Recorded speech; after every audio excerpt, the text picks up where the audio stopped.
শহরে একের পর এক লাশ পাওয়া যাচ্ছে, কিন্তু অপরাধীর কোনো চিহ্ন পাওয়া যাচ্ছে না। এদিকে পুলিশের ঘুম হারাম হয়ে গেছে। তাদের অনেক চেষ্টার পরেও কিলারকে খুঁজে পাওয়া গেল না। কিন্তু একদিন হঠাৎ সেই কিলার নিজেই ধরা দিল থানায়। আর তখনই সামনে এলো এক নির্মম রহস্য, যেটা কিনা পুলিশদের আত্মাকেও একেবারে ক্ষতবিক্ষত করে দেয়। লোকটা কোনো সিরিয়াল কিলার বা সাইকো ছিল না। সমাজের কিছু নরপিশাচ অমানুষ তাকে এমনটা বানিয়ে দিয়েছিল। কি এমন হয়েছিল তার সাথে, আর কেনই বা সে এত বড় একটা অপরাধ করার পর নিজে এসে ধরা দিল?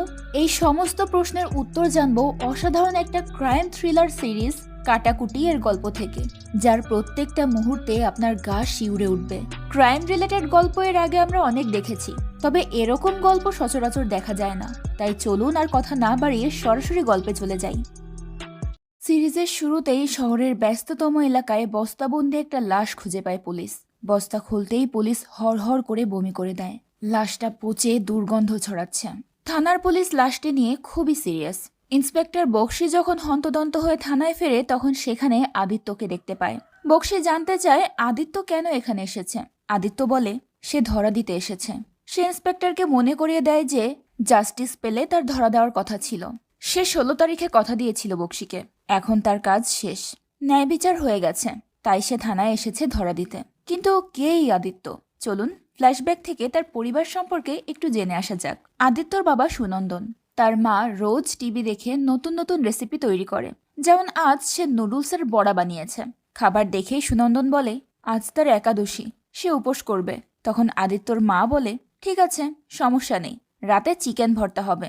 সুনন্দন জানে যে সেটা আরো ভয়াবহ অখাদ্য হবে, তাই সে নুডলসের বড়াই খাওয়া শুরু করে। তারপর দৌড়ে দরজার বাইরে গিয়ে বমি করে দেয়। শুধু সুনন্দনই নয়, সাথে আদিত্যও বমি করে। এটা তাদের বাড়ির রোজকার ঘটনা। আর এই সময় পানি হাতে এগিয়ে যায় আদিত্যর মা। দুজনকে বকা দিয়ে বলে লোভে পড়ে অত খেতে হবে কেন, বেশি খেতে খেতেই তো বমি করে দেয়। আদিত্য ছোটবেলা থেকেই খুব শান্ত। সে ছোটবেলায় খেলার সময় ফুল সাজত, তাই তার ডাকনাম হয়ে গেছে ফুল। সে যখন স্কুলে যেত, তার মা তার কপালে দইয়ের ফোঁটা লাগিয়ে দিত। রাস্তায় চলতে চলতে বেশিরভাগ দিনে দেখা যেত সেই দইয়ের ফোঁটায় পিঁপড়ে বসেছে। তারপর আদিত্য বড় হয়েছে। তার বাবা মায়ের একমাত্র চিন্তা আদিত্যর বিয়ে দেওয়া। সকালে ঘুম থেকে ওঠার আগেই আদিত্যর বাবা আদিত্য রুমে গিয়ে হাজির হয়। বুকের ডান পাশ চেপে ধরে আছে সে। বোঝাই যাচ্ছে প্রচন্ড যন্ত্রণা হচ্ছে। কিন্তু আদিত্য ঘুম থেকে জেগে উঠে হাই তুলে বসে। বাবার যন্ত্রণার দিকে তার ভ্রুক্ষেপই নেই। আদিত্যর বাবা কষ্ট পেয়ে বলে বাবার এত যন্ত্রণা আদিত্য কি দেখেও দেখে না? আদিত্য জানায় বুকের বাঁ পাশটায় যন্ত্রণা হলে চিন্তা করত সে, ডান পাশে ব্যথা হলে চিন্তার কিছু নেই। অমনি আদিত্যর বাবা হাতটা বুকের ডান পাশ থেকে সরিয়ে বাম পাশে নিয়ে যায়। আসলে এসব বুকের ব্যথা তার অভিনয়। সে চায় আদিত্য বিয়ে করুক। অন্তত আদিত্যর বউ যেন তাকে একবেলা রান্না করে খাওয়ায়, যে খাবারটা মুখে দিলে পেটে চলে যাবে, গলা পর্যন্ত গিয়েই বমি হবে না। সে আদিত্যর মায়ের হরেক রকম রেসিপি থেকে মুক্তি চায়।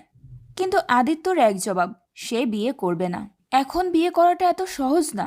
সবারই বয়ফ্রেন্ড আছে, আর যাদের বয়ফ্রেন্ড নেই তারা ডাক্তার, ইঞ্জিনিয়ার অথবা পাইলটকে বিয়ে করতে চায়। আদিত্যর মতো সেলসম্যানকে কেন বিয়ে করবে? সেলসম্যান বিয়েতে নট অ্যালাউড। তখন আদিত্যর বাবা একটু রেগেই বলে ছোটবেলায় লেখাপড়া করতে বললে লেখাপড়া করেনি, আর এখন বিয়ে করতে বললে বিয়েও করবে না। এই ছেলে আসলে হয়েছিল কিভাবে? তখন আদিত্য মজা করেই জানতে চায় আচ্ছা বাবা, কিভাবে হয়েছিলাম? কোনো সিডি রেকর্ড আছে নাকি? এখান থেকে আদিত্যর বাবা হাসতে হাসতে সত্যিই বলতে শুরু করে তার ২৬ বছর বয়সে তার ২১ বছর বয়সী স্ত্রীকে নিয়ে তার বন্ধু নিখিলের বাসায় গিয়েছিল। সেখানে তিনজনই মাতাল হয়ে যাওয়ার পর আদিত্যর মা তো নিখিলের কোলেই বসে পড়েছিল। প্রচন্ড হাসতে হাসতে আদিত্যর বাবা এসব বলছিল। তখনই আদিত্য তার নিখিল আঙ্কেলের একটা ফটো চায়। সে নিজের চেহারার সাথে নিখিল আঙ্কেলের চেহারার মিল খুঁজতে চায়। যেহেতু তিনজনই মাতাল ছিল, তো কি হয়েছিল না হয়েছিল কে বা জানে। আদিত্যর বাবার মুখটা তখন চুপসে যায়। তখনই আদিত্যর মা সেখানে আসে, কারণ সে নিখিলের নাম শুনেছে। আর নিখিল নামটার উপর বড্ড দুর্বল সে।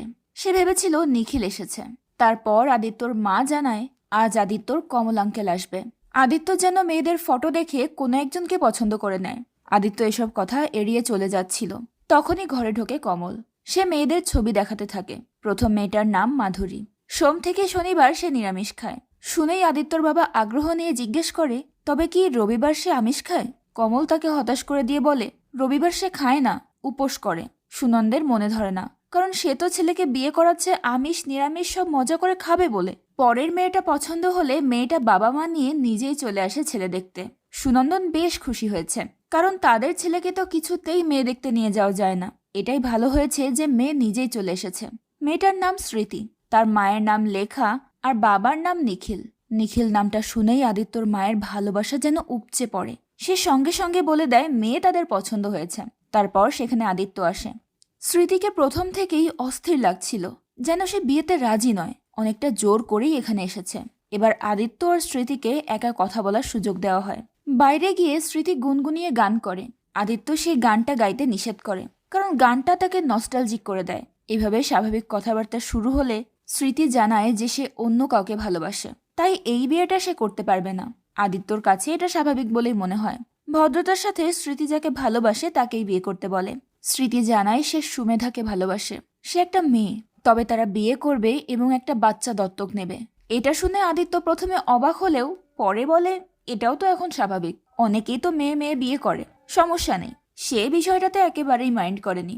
স্মৃতি বুঝতে পারে আদিত্য আর সবার মতো নয়, সে খুব সহজভাবেই সবকিছু মেনে নিতে পারে।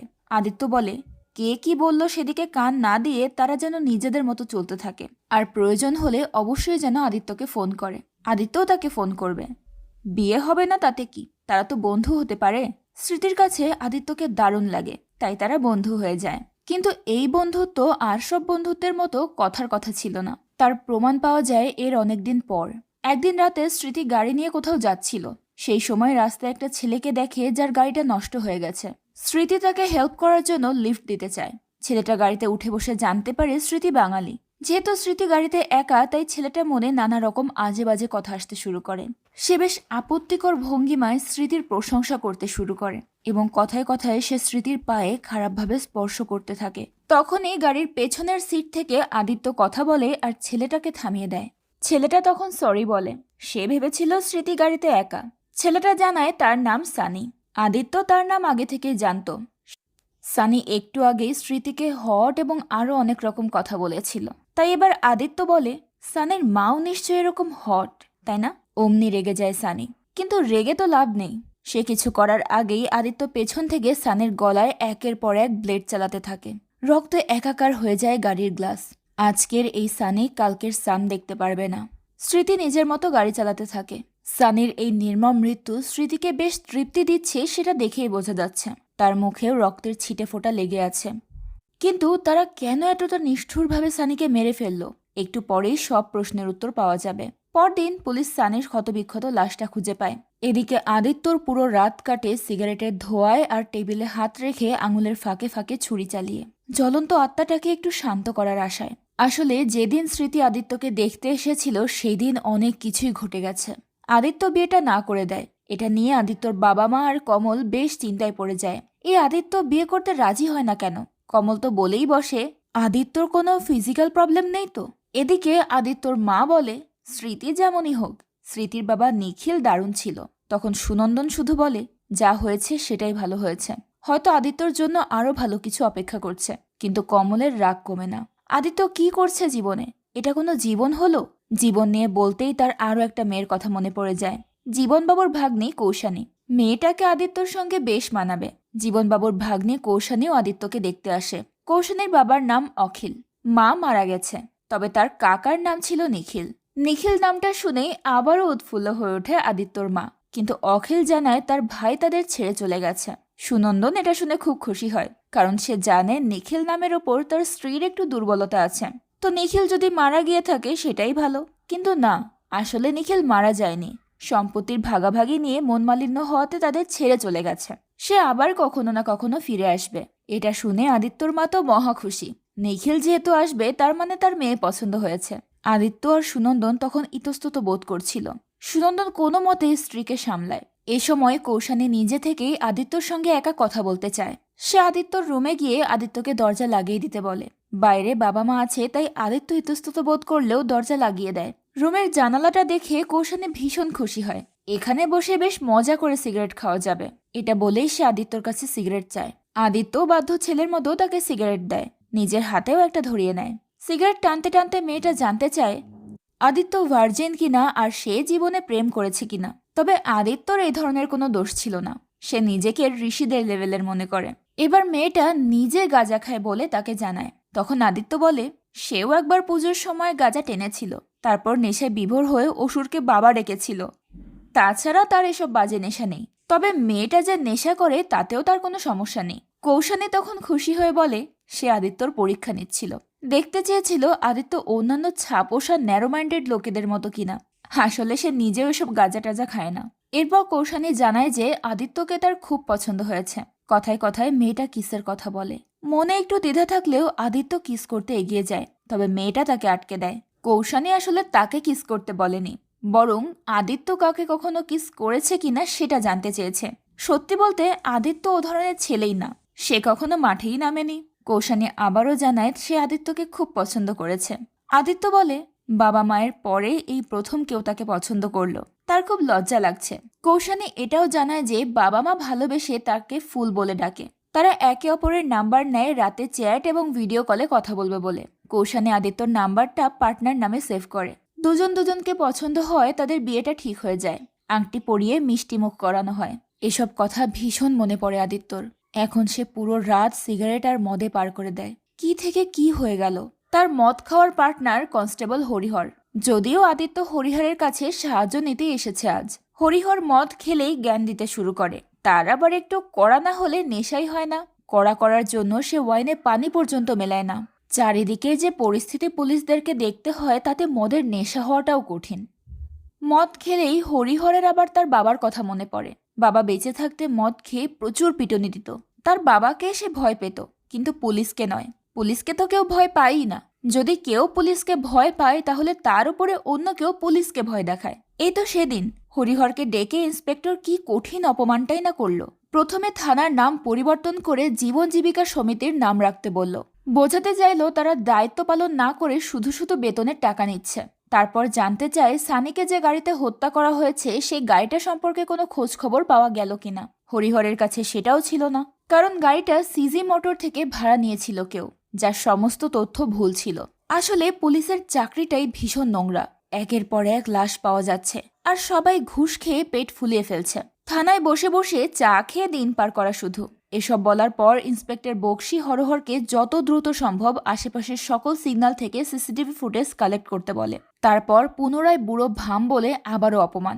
এভাবেই চলছে হরিহরের জীবন। হরিহর আদিত্যকে বলে দাবার সবচেয়ে সহজ গুটি হচ্ছে হরিহর। শুধু ইয়েস স্যার বলা আর চা এনে দেওয়া পর্যন্তই তার ডিউটি। তবুও সে চেষ্টা করবে আদিত্যকে সাহায্য করার। পোস্টমর্টম রিপোর্ট আর এভিডেন্সগুলো এনে দেবে আদিত্যকে। এই কাজের জন্য আদিত্য হরিহরকে টাকা দিতে চায়, কিন্তু হরিহর সেটা গ্রহণ করে না। চাকরি নেওয়ার সময় সে যে শপথ করেছিল, আজ প্রথমবারের মতো সেই শপথ সে রক্ষা করবে। টাকা ছাড়াই আদিত্যর কাজ করে দেবে, এটা বলে আদিত্যকে সেখান থেকে চলে যেতে বলে। আসলে কড়া মদ খেয়েও হরিহরের নেশা হচ্ছে না। নেশা একেবারেই কেটে গেছে তার। আদিত্য ধন্যবাদ জানায় হরিহরকে। তারপর আবারও সেই একাকী ডিপ্রেশন। আবারও মনে পড়ে সেই আগের কথা। তাদের বিয়ে ঠিক হওয়ার পর কৌশানী অনেক খুশি ছিল। তার কাজিন ছিল মণি। মণির সাথে প্রায়ই আদিত্যকে নিয়ে গল্প করত সে। মনির বিয়ে নভেম্বর মাসে, তাই কৌশানীদের বিয়ে 1 মাস পিছিয়ে দেওয়া হয়। এতে মণি খানিকটা মন খারাপ করে, কিন্তু কৌশানী বলে পরপর 2 মাসে 2 জনের বিয়ে, আনন্দ যেন ফুরাবেই না। তারপর ঘুরে ফিরে সে আদিত্যর কথা। আদিত্য আর সবার মতো নয়, সে অন্যরকম একটা ছেলে। তাই কৌশানী কখনোই তাকে ছাড়তে পারবে না। এদিকে আদিত্যর মা এবং কমল ডিসেম্বরে কোনো ভালো দিন আছে কিনা সেটাই দেখছিল। সুনন্দন বলে এত মনোযোগ দিয়ে যদি তার বিয়ের আগেও দিনটা গণনা করা হতো তাহলে কি আর আজ এই দিন দেখতে হতো। ডিসেম্বর মাসে কোনো ভালো দিন নেই। অনেক খোঁজাখুঁজি করে কমল ফাইনালি একটা দিন বের করে, আর কৌশানী আবারও আদিত্যদের বাড়িতে এসে আদিত্যর সঙ্গে দেখা করে। আদিত্যর মুখে সিগারেট নিজেও শেয়ার করে। এই কয়দিনে আদিত্য ও কৌশানীকে সত্যিই ভালোবেসে ফেলেছে। তার কেন যেন ভয় হয় কৌশানী হারিয়ে যাবে না তো। সেই ভয় থেকে সে কৌশানীর কাছে জানতে চায় সে কি সারা জীবন আদিত্যর সঙ্গে থাকবে। কৌশানী তার দিকে ভরসার চোখে তাকায়। সে জানে আদিত্য যতক্ষণ তার পাশে থাকবে ততক্ষণ তার কিচ্ছু হবে না। তারপর সরল মেয়ের মতো জড়িয়ে ধরে আদিত্যকে। এর চেয়ে শান্তি যেন পৃথিবীতে আর কোথাও পাওয়া যাবে না। এরপর চলে যায় কিচেনে। আদিত্যর মা আর কৌশানী রান্না করছে, আদিত্য ভিডিও করছে, আর আদিত্যর বাবা ভিডিওর ডিরেকশন দিচ্ছে। আদিত্যর মা অভিমান করে বলে তার রান্না তার বাবা ছেলের খেতে হবে না। সুনন্দন তার মন খারাপ হওয়া দেখে তাকে খুশি করার চেষ্টা করে। সে বলে 29 বছর হলো তারা তার হাতের রান্না খাচ্ছে। এত কষ্টের রান্না খাওয়ার পরেও তারা বেঁচে তো আছে। আদিত্যর মায়ের রান্না না খেলে তাদের পেটই ভরে না। তখন আদিত্যর মা বলে সত্যি বলতে তার নিজের হাতের রান্না সে নিজেও খেতে পারে না। এই বলে সবাই হাসতে শুরু করে। এখান থেকে আমরা বর্তমানে ফিরে আসি। আদিত্য থানায় বসে আছে। তার সামনে ইন্সপেক্টর বক্সি। বক্সি রেগে গিয়ে হরিহরকে ডাকে, কারণ জঙ্গলে কি যেন পোড়ানোর গন্ধ ছড়াচ্ছে। হরিহর বলে আজ মঙ্গলবার, জঙ্গল পোড়ানোর দিন, তাই তারা জঙ্গল পোড়াচ্ছে। বক্সি তাকে ধমক দিয়ে সরিয়ে দেয়। কাজ নেই কাম নেই, জঙ্গল পোড়ানো হচ্ছে। হরিহর চলে গেলে আদিত্য মুচকি মুচকি হাসে। আবারও শুরু হয় ফ্ল্যাশব্যাক। দুদিন পর মনির বিয়ে, তাই তার সাজগোজ আজ থেকেই শুরু হয়ে গেছে। মনির হাতের নখ সাজানোর সময় কথায় কথায় আদিত্যর কথা ওঠে। অমনি কৌশানী ফোন করে আদিত্যকে। মনি লাউডস্পিকারে কথা বলতে বলে, কারণ সেও শুনতে চায় তাদের কথা। কিন্তু কৌশানী দূরে গিয়ে আস্তে আস্তে কথা বলে, কারণ সে একটা প্ল্যান সাজিয়েছে। আদিত্য সেই সময় ফ্রেশ হচ্ছিল অফিসে যাবে বলে। মনির বিয়ের 2 দিন পর আদিত্যর মনিদের বাড়িতে যাওয়ার কথা, কিন্তু কৌশানী তাকে আজকে যেতে বলে, কারণ মনির বর ও বন্ধুরা সবাই থাকবে। আদিত্য গেলে সবাই মিলে জমি আড্ডা দেওয়া যাবে, তবে আদিত্যর যাওয়া সম্ভব ছিল না, কারণ অফিসে ইম্পর্টেন্ট মিটিং আছে আজ। তখন কৌশানী আগামীকাল তাকে যেতে বলে, তবে সরাসরি মনিদের বাড়িতে নয়। মনিদের বাড়িতে যাওয়ার আগে একটা আন্ডার কনস্ট্রাকশন বিল্ডিং আছে, সেই বিল্ডিংয়ে আগে যেতে হবে। সেখানে তারা খানিকটা একান্ত সময় কাটিয়ে তারপর মনিদের বাড়িতে যাবে। একবার বিয়ে হয়ে গেলে তো আর বিয়ের আগের মতো রোম্যান্সের মজা তারা পাবে না। সেই আফসোস যেন না থাকে, তাই এই প্ল্যান। কি আর করা, ভালোবাসার মানুষটার আবদার পূরণের জন্য পরদিন সেখানে নির্দিষ্ট সময় পৌঁছে যায় আদিত্য। কিন্তু বিল্ডিংয়ের ভেতর কারো কোনো আওয়াজ ছিল না। আদিত্য কৌশানীকে পার্টনার বলে ডাকতে থাকে। সে ভাবে ছেলে মানুষই করছে কৌশানী, হয়তো সে চাইছে আদিত্য তাকে খুঁজে বের করুক। কৌশানীকে খুশি করার জন্য আদিত্য তাকে পার্টনার বলে ডাকতে থাকে আর খুঁজতে থাকে, কিন্তু কোথাও কৌশানী নেই। এমনকি তার ফোনও সুইচড অফ। আদিত্য তার নাম ধরে ডাকে, তাও কোনো সাড়া না পেয়ে একটু রেগেও যায়। তবে কৌশানীর তাতেও কোনো হদিশ নেই। খুঁজতে খুঁজতে একটা অন্ধকার জায়গায় আদিত্য কৌশানীর লাশ দেখতে পায়। কেউ নির্মমভাবে হত্যা করেছে কৌশানীকে। পুরো মুখ মাথা থেতলে রক্তাক্ত হয়ে গেছে। আদিত্য আর সহ্য করতে পারে না। সে চিৎকার করে পাগলের মতো কাঁদতে থাকে। জীবনে প্রথম ভালোবাসা কৌশানী। আদিত্য যদি একটু আগে আসতো তাহলে হয়তো কৌশানীর সাথে এমন হতো না। হসপিটালে লাশ নিয়ে গেলে ভয়ঙ্কর রিপোর্ট জানায় ডক্টর। কৌশানীকে গ্যাং রেপ করা হয়েছে। প্রচণ্ড ইন্টারনাল ব্লিডিং হয়েছে তার। তারপর মাথায় ভারী কোনো বস্তু দিয়ে বারবার আঘাত করে থেতলে দেওয়া হয়েছে। মনি এসব শুনে নিজেকে ধরে রাখতে পারে না, আর্তনাদ করে কেঁদে ওঠে। তারপর ইন্সপেক্টর বক্সিকে বলে সে শুধু এটার বিচার চায়, আর কিছু সে চায় না। যেভাবেই হোক বক্সি আঙ্কেল যেন অপরাধীদেরকে শাস্তি দেয়। বক্সি তখন মনিকে শান্ত করে। সামনেই আদিত্য বসা ছিল। বক্সি তাকে ঘণ্টাখানেকের মধ্যে থানায় যেতে বলে। আদিত্য বিষণ্ণ মনে থানায় যায়। সে ইন্সপেক্টরকে জানায় যে কৌশানীর সঙ্গে তার বিয়ের কথা চলছিল, কিন্তু বিয়েটা আর হলো না। কৌশানী পৃথিবী ছেড়েই চলে গেল। তবে সে নিজেই সবকিছু ঠিক করে নেবে। এর জন্য পুলিশের সাহায্য দরকার পড়বে না। পুলিশ শুধু তাদের ফর্মালিটিস পূরণ করুক, কাগজপত্র ঠিক করুক, বাকি যা সেটা আদিত্য দেখে নেবে। কৌশানী তাকে বিশ্বাস করত। সেই বিশ্বাস তো তাকে রাখতেই হবে। কৌশানী বলেছিল আদিত্য থাকতে তার কিচ্ছু হবে না। এতটা ভরসা যে মেয়েটা তাকে করেছে, তাকে তো ন্যায় বিচার পাইয়ে দিতেই হবে। না হলে বিয়ের আংটিটার তো কোনো মূল্য থাকবে না। আজ 16 নভেম্বর। 26 নভেম্বরের আগেই আদিত্য সবকিছু ঠিক করে ফেলবে। তার কৌশানী কখনোই কারোর খারাপ চায়নি।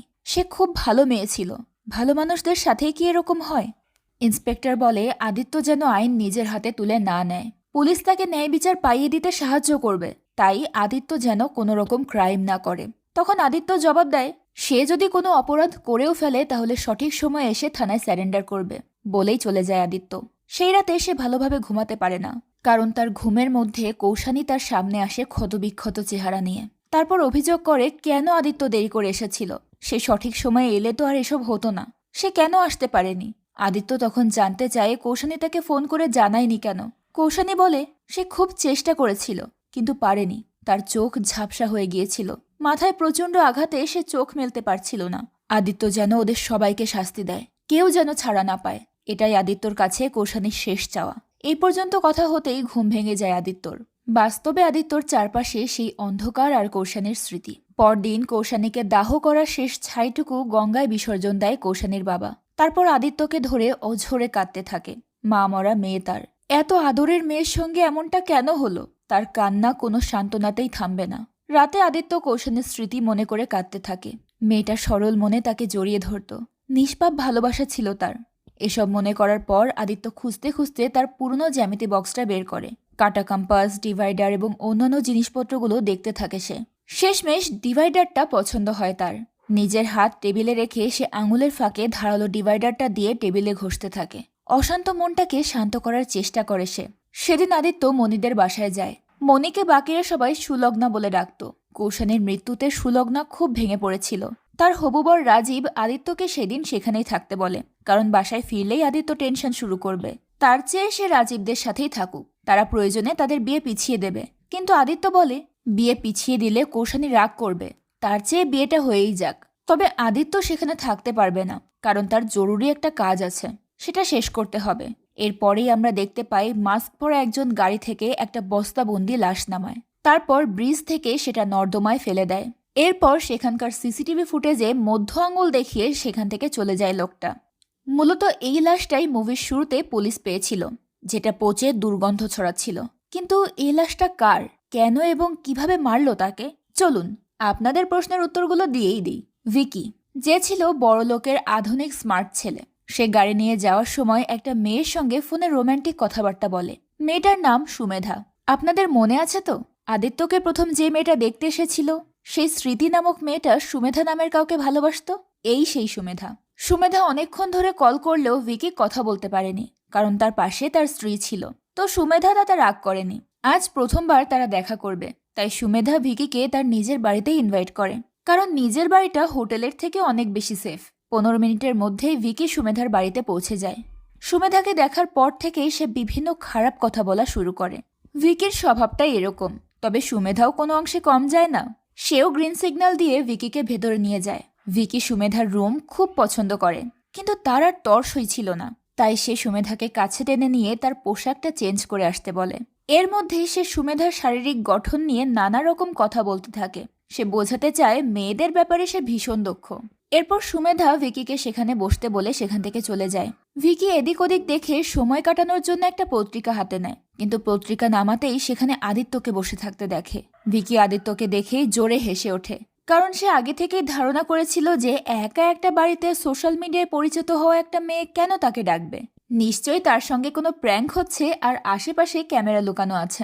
এসব বলে ভিকি আদিত্যর পরিচয় জানতে চায়। আদিত্য একবারে বোকাশোকা ছেলের মতো কথা বলে। প্রথমে বলে তার নাম খারাপ সময়, তারপর ভদ্র ছেলেদের মতো 2 হাত এক করে নমস্কার জানিয়ে নিজের নাম বলে। কিন্তু আদিত্য মুখার্জিকে তো ভিকি চিনবে না, তাই আদিত্য নিজের সম্পর্কে ডিটেলস বলতে শুরু করে। একটা মেয়ের সাথে তার বিয়ে হওয়ার কথা ছিল, কিন্তু মেয়েটা মারা গেছে। 3 জন মিলে রেপ করে তাকে মেরে ফেলেছে। মেয়েটার নাম ছিল কৌশানী। অমনি ভিকি বুঝে যায় তার সঙ্গে খারাপ কিছু হতে চলেছে।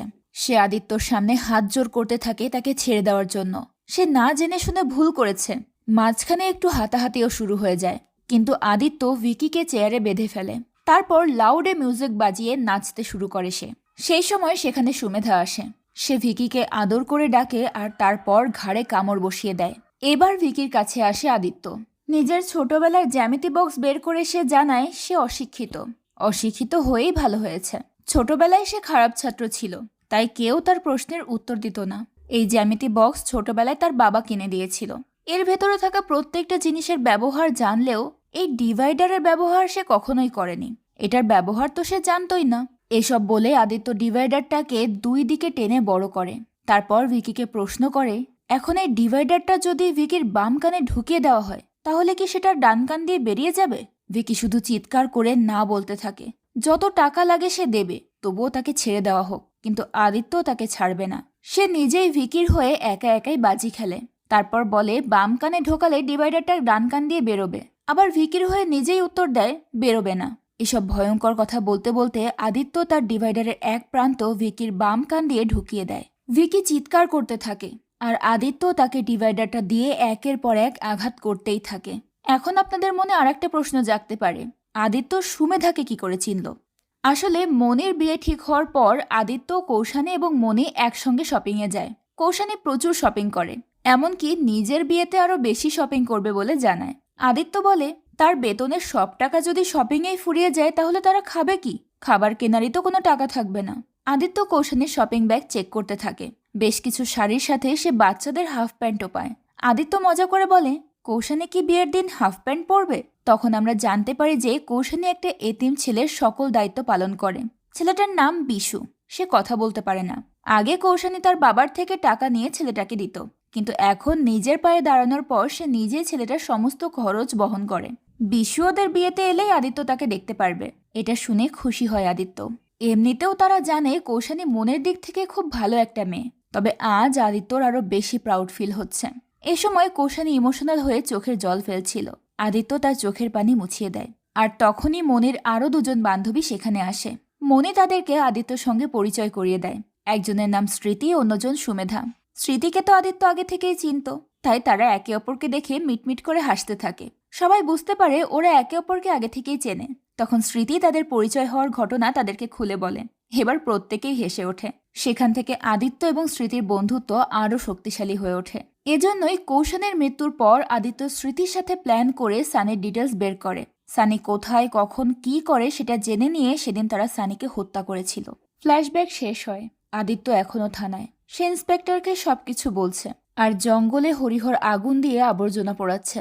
আদিত্য জানে তার এই কাহিনীটা শুনতে ইন্সপেক্টর বক্সি বিরক্ত হচ্ছে না, কারণ তারও সবটা জানার ইচ্ছা রয়েছে। তাই সে আবারও একটু পেছন থেকে বলতে শুরু করে সে কিভাবে কৌশানীর হত্যাকারীদেরকে চিনতে পেরেছিল সেই ঘটনা। আদিত্য মনির বিয়ের দিন আবারও সেই বিল্ডিংয়ে গিয়েছিল যেখানে কৌশানীকে মেরে ফেলা হয়েছে। সেখান থেকে আবার মনির বিয়েতে যায়, তবে বেশিক্ষণ দেরি করতে পারে না, কারণ তাকে এখন অনেক কিছু করতে হবে। রাজীব এবং মনি দুজনেই তাকে থাকতে বলে। রাজীব বলে কৌশানী থাকলে আজ কত ভালো লাগতো। সেদিন আদিত্য আসবে বলে মেয়েটা কত খুশি হয়েছিল, অথচ আজ কি থেকে কি হয়ে গেল। তো যাই হোক, আজ আদিত্যর তাদের সঙ্গে থাকতেই হবে। কিন্তু আদিত্য জানায় সে পুরো সময়টা থাকতে পারবে না। তারপর মনিকে বলে তাকে খুব সুন্দর লাগছে। কৌশানী বেঁচে থাকলে এটাই বলতো। মনি আদিত্যকে জড়িয়ে ধরে ডুকরে কেঁদে ওঠে। কৌশানী আদিত্যর কথা সবসময় বলতো। আসলেই মেয়েটা আদিত্যকে খুব ভালোবাসতো। এসব বলে আদিত্য আর মনি খুব কাঁদতে থাকে। আদিত্য রাজীবকে ডেকে মনিকে সামলাতে বলে। বিয়ে বাড়ি থেকে বেরোনোর সময় হঠাৎ আদিত্যর মনে একটু খটকা লাগে। রাজীব বলল সেদিন আদিত্য আসবে বলে কৌশানী খুব খুশি ছিল, অথচ তার স্পষ্ট মনে আছে সেদিন যে আদিত্য আসবে সেটা কৌশানী ছাড়া আর কারো জানার কথা নয়। ও তো সবাইকে সারপ্রাইজ দিতে চেয়েছিল। এই প্রশ্নটা আদিত্য ইন্সপেক্টর বক্সিকেও করে। রাজীব কিভাবে ব্যাপারটা জেনেছিল? বক্সিও তখন বেশ অবাক হয়ে যায়। আদিত্য আবারও বলতে শুরু করে। তার এই সন্দেহ অল্প কিছুক্ষণের মধ্যেই দূর হয়ে গিয়েছিল। সে আবারও সেই বিল্ডিংয়ে যাওয়ার পর একটা বোবা ছেলেও সেখানে যায়। ছেলেটা কিছু বলতে চাইলে আদিত্য প্রথমে বিরক্ত হয়। তারপর তার বিশুর কথা মনে পড়ে। এটাই কি সেই বিশু? বাচ্চা ছেলেটা মাথা নাড়িয়ে স্বীকার করে সেই বিশু। তারপর আকার ইঙ্গিতে বুঝিয়ে দেয় যে কৌশানের মৃত্যুর সময় বিশু সেটা দেখেছিল। সে খুনি তিনজনকেই চেনে, এমনকি ইশারাতে সে সবাইকে দেখিয়েও দিতে পারবে। আদিত্য বিশুকে নিয়ে আবারও বিয়েবাড়িতে যায়। সেখানে 3টা গোলাপ ফুল হাতে তুলে নিয়ে ইশারায় আদিত্যকে চুপ করে সবটা দেখতে বলে। আদিত্য চুপচাপ বিশুকে ফলো করতে থাকে। বিশু প্রথম ফুলটা সানিকে নিয়ে দেয়। সানি বাচ্চা ছেলের হাতে ফুল পেয়ে খুব খুশি হয়। বিশু দ্বিতীয় ফুলটা দেয় ভিকিকে। আদিত্য চমকে ওঠে যে এরা তো সবাই রাজীবের বন্ধু, কিন্তু শেষ ফুলটা যাকে দেয় সেটা দেখে সে একেবারে স্তব্ধ হয়ে যায়। তৃতীয় ফুলটা বিশু দেয় রাজীবের হাতে, যে রাজীব কিনা এই মাত্রই মনির মাথায় সিঁদুর পরিয়েছে। তারপর চলে যায় বিশু। আদিত্য বুঝতে পারে না তার এখন কি করা উচিত। এরা তো তাদের নিজেরই মানুষ। কোনো উপায় না পেয়ে অনেক চিন্তা করে সে মনিকে কল করে। মনি তখনই ছুটে আসে আদিত্যর কাছে। আদিত্য তার বিয়েতে ফিরে এসেছে বলে খুব খুশি হয় মনি। তখন আদিত্য বলে কৌশানীর হত্যাকারীদেরকে সে খুঁজে পেয়েছে। সেটা শুনেই মনি বলে প্রত্যেককেই মেরে ফেলতে। এই অপরাধের শাস্তি শুধু মৃত্যুই হতে পারে। আদিত্য তখন হত্যাকারীদের নাম বলতে শুরু করে। একজন ভিকি, অন্যজন সানি। নাম শুনেই চমকে ওঠে মনি। কিন্তু পোস্টমর্টমে তো 3 জনের কথা উল্লেখ আছে, তাহলে তৃতীয় ব্যক্তিটা কে? মনির মনে একটু সন্দেহ জাগে। তবুও সে জানতে চায় তৃতীয় জন কে। আদিত্য কিছুক্ষণ চুপ করে থাকে। তারপর মনির জোড়াজড়িতে বলে তৃতীয় ব্যক্তি আর কেউ নয়, সেটা মনির বর্তমান স্বামী রাজীব। কিছুক্ষণ আগেই মনি তার বউ হয়েছে। মনি কাঁদতে কাঁদতে সেখানেই বসে পড়ে। এমন কেন হলো? আদিত্য মনিকে শান্ত করার জন্য তার পাশে বসে তার মাথায় হাত রাখে। মনি বলে মেরে ফেলো, ওদের 3 জনকেই মেরে ফেলো। ওরা কোনো মানুষ নয়, ওরা কারোর স্বামী বা সন্তান হতে পারে না। বলতে বলতেই সে আদিত্যর হাত দিয়ে নিজেই নিজের সিঁথির সিঁদুর মুছে ফেলে। এমন একটা অমানুষের নামে সিঁদুর সে নিজের মাথায় পড়তে চায় না। মনির কথাগুলো আদিত্যর মনের জোর বাড়িয়ে দেয়। তারপর সে স্মৃতির সঙ্গে প্ল্যান করে সানিকে মেরে ফেলে ব্লেড দিয়ে, আর সুমেধাকে নিয়ে শেষ করে দেয় ভিকিকে। ডিভাইডার দিয়ে জঘন্যভাবে মেরেছে তাকে। এর চেয়েও যদি নির্মমভাবে মারা যেত আদিত্য হয়তো সেটাই করত। তারপর আদিত্য জানতে পারে 25 তারিখে রাজীব আবারও ব্যারাকপুরে আসবে। সে তো ইন্সপেক্টরকে কথা দিয়েছিল 26 তারিখের আগেই সব ঠিক করে ফেলবে। তাই তো 25 তারিখে রাজীব এলে রাতেই তার সঙ্গে দেখা করতে যায় আদিত্য। দোতলায় বসে মদ খেতে খেতে ভালো গল্প করছিল তারা। আর আগে থেকেই প্ল্যান অনুযায়ী সুলগ্না ইচ্ছে করেই উপরে যাচ্ছিল না।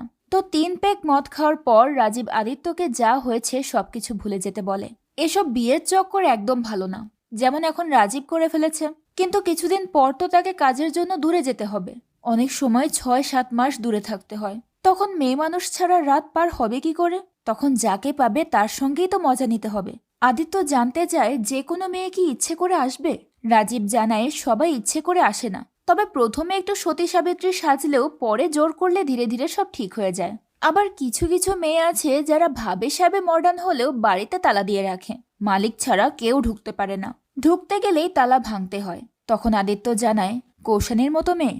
রাজীব অবাক হয়ে বলে তার নেশা হয়ে গেছে নাকি? এবার আদিত্য বলে সে সব কিছু জানে। এখন আদিত্য যেহেতু সব জেনেই ফেলেছে তাহলে আর লুকিয়ে কি লাভ। তাই রাজীবও সবকিছু খোলসা করে। ভালোই হয়েছে মেয়েটার সঙ্গে আদিত্যর বিয়ে হয়নি। সে একদমই ভালো মেয়ে ছিল না। রাজীব অল্প বয়স থেকেই প্লে বয়।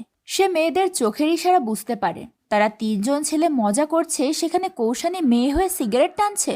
তার ওপর আবার ছোট পোশাক পরা ছিল। এদিক ওদিক থেকে শরীরী ভাষায় নিজের খিদে জানান দিচ্ছিল। এরকম দেখে কি পুরুষরা ঠিক থাকতে পারে? তাই তো সুলগ্না ঘুমিয়ে যাওয়ার পর ওরা নিজেরা প্ল্যান বানায়। কৌশানী বাড়ি ফিরতে চাইলে ওকে নিয়ে যাওয়া হয় পাশের নির্জন বিল্ডিংয়ে। কিন্তু বিল্ডিংয়ে ঢোকার পর থেকেই কৌশানী ন্যাকামি শুরু করে। দাদা বাড়ি যাব, দাদা বাড়ি যাব বলে চিৎকার করতে থাকে। তখন তো আর সহ্য করা যায় না। ব্যাস, জোর জবরদস্তি শুরু হয়। মেয়েটা ওদেরকে আছড়ে কামড়ে একেবারে শেষ করে দিচ্ছিল। বারবার ছুটে যাওয়ার চেষ্টা করছিল। তারপর 3 বন্ধু মিলে একে একে নিজেদের স্বাদ মিটিয়ে নেয়। সে একটা মেয়ে হয়ে 3জন ছেলের সাথে পারবে নাকি? চিৎকার করবে, মানুষ ডাকবে, এসব বলাতে তাদের আরও ইগোতে লেগেছিল। আর কৌশানী বারবার তাকে দাদা বলে ডাকছিল। আরে রাজীব কৌশানীর দাদা হলো কবে? খুবই বিশ্রী ভাষায় এসব বর্ণনা করে রাজীব। পাশবিক নির্যাতন শেষ হলে সবার শরীর ক্লান্ত হয়ে গেলে 3 বন্ধু মিলে কৌশানীকে মেরে ফেলে। মেঝে সমান করা ভারী বস্তুরা দিয়ে একের পর এক আঘাত করে কৌশানীর মাথায়। একেবারে থেতলে যায় তার মুখ এবং মাথা। সেই অত্যাচার সহ্য করতে না পেরে মৃত্যুর কোলে ঢলে পড়ে কৌশানী। সব কথা শেষ হলে রাজীব বলে আদিত্যর সাথে কৌশানীর বিয়ে হলে আদিত্য ঠকে যেত, কারণ সেই সময় সে বুঝতে পেরেছিল কৌশানী ভার্জিন না। এটা শুনে আদিত্য আর নিজেকে ধরে রাখতে পারে না। এতক্ষণ অনেক কষ্টে সে নিজের রাগ কন্ট্রোল করেছে, তবে এবার যেন তার রক্ত মাথায় উঠে যায়। রাজীবকে একের পর এক আঘাত করতে থাকে সে। আদিত্য কৌশানীকে ভালোবাসত। রাজীবদের মতো শরীর খেকোড়া ভালোবাসা বুঝবে কি করে? একটা মেয়ে লুকিয়ে সিগারেট খেলেই কি তাকে রেপ করতে হবে? ভার্জিন না হলেই কি কোনো মেয়ে রেপ করার জন্য বৈধ হয়ে যায়? পাশে থাকা গ্রিল করার উত্তপ্ত শিকটা হাতে নেয় আদিত্য। রাজীব চিৎকার করে উঠে তাকে ছেড়ে দেওয়ার জন্য। আদিত্য এগিয়ে যায় শেষ আঘাত করার জন্য, কিন্তু সে আঘাত করার আগেই কেউ রাজীবকে পেছন থেকে আঘাত করতে শুরু করে। ভারী কোনো জিনিস দিয়ে একের পর এক আঘাত করে রাজীবের মাথায়। সেটা অন্য কেউ নয়, রাজীবের স্ত্রী সুলগ্না। ঘৃণা আর রাগ মিশিয়ে সুলগ্না নিজের স্বামীকেই হত্যা করে। আর তারপর আদিত্যকে জড়িয়ে ধরে কাঁদতে থাকে। আজ তার মনটা শান্তি পেল। এতদিন সে শুধু ভেবেছে রাজীবকে নিজের হাতে হত্যা করবে, তাই আজ তার আত্মা তৃপ্তি পেয়েছে। আদিত্যর হারানো ভালোবাসার হত্যাকারীদের গল্পটা এখানেই শেষ হয়। সবাইকে মেরে আজ সে থানায় এসেছে স্যারেন্ডার করতে। ইন্সপেক্টর বক্সি বলে জেলে এখন আর জায়গা নেই, সব অপরাধীতে ভরে গেছে। পুরনো অনেকগুলো কেস আছে, তাই এখন আর নতুন আসামিকে গ্রেফতার করা সম্ভব না। তার থেকে ভালো আদিত্য যেন যত দ্রুত সম্ভব কলকাতায় চলে যায়। যদি তার গাড়ি না থাকে তবে তেরটা একটা ট্রেন আছে, সেটাতেই যেন কলকাতায় পৌঁছায়। যাওয়ার আগে আদিত্য ইন্সপেক্টরকে বলে তার সাথে হয়তো আর কখনো দেখা হবে না, তবে সুলগ্না নির্দোষ। যা করার আদিত্য করেছে, তাই সুলগ্না যেন কোনো ঝামেলা না পড়ে। এই সময় ইন্সপেক্টর তাকে শেষ একটা প্রশ্ন করে, রাজীবের ডেড বডিটা কোথায়? আদিত্য জানায় হরিহর আজ জঙ্গলে আবর্জনা পুড়িয়ে দিয়েছে। সব কালো অপরাধ আজ ধোয়া হয়ে উড়ে যাবে। বক্সি তখন বুঝতে পারে জঙ্গলের আবর্জনার সাথে রাজীবের ডেড বডিটাও পুড়িয়ে দিয়েছে হরিহর। সে হরিহরকে ডেকে জানতে চায় হরিহর পুলিশের চাকরি কেন করে। হরিহর বলে যেন কোনো অপরাধী পালাতে না পারে, তার জন্যই সে চাকরিটা করে। তারপর সে ইন্সপেক্টরকে চায়ের অফার করে। আর এখানেই গল্পটা শেষ হয়ে যায়। এখন দর্শকরা হয়তো দ্বিধায় পড়ে যাবে যে আদিত্য কাজটা ঠিক করেছে কি না। তবে সত্যিটা কি জানেন? মেয়ে যতই খারাপ হোক না কেন, তাকে রেপ করা অবশ্যই জঘন্যতম অপরাধ। কেউ যদি ভাই ডাকে অন্তত সেই সম্মানটা রাখার চেষ্টা করা উচিত। অবশ্য মেয়েদেরও যে একেবারে ভুল নেই তাও না। মডার্ন হতে গিয়ে এতটা ফ্রি মিক্সিং হওয়া তাদেরও উচিত নয়। এতে তারা নিজেদের বিপদ নিজেরাই টেনে আনে। তাই নিজেদের সেফটির কথা ভেবে হলেও একটু সতর্কতার সাথে চলাফেরা করা উচিত। আর সবশেষে বলবো, আদিত্য যেটা করেছে সেটাও অপরাধ। আইনকে নিজের হাতে তুলে নেওয়া মানে আইনকে অপমান করা। অবশ্য আইনের ওপর ঠিক কতটা বিশ্বাস করা যায় সেটাও একটা প্রশ্নের বিষয়। তবে যাই হোক, আইন কানুন বলে তো একটা কথা আছে। এটা একান্তই আমার নিজস্ব মতামত। আপনাদের এই ব্যাপারে কি মনে হয় কমেন্ট করে জানাবেন কিন্তু। আর গল্পটা কেমন লাগলো সেটাও অবশ্যই কমেন্ট করে জানাবেন। আজকের মতো বিদায় নিচ্ছি। দেখা হবে পরের ভিডিওতে। আল্লাহ হাফেজ।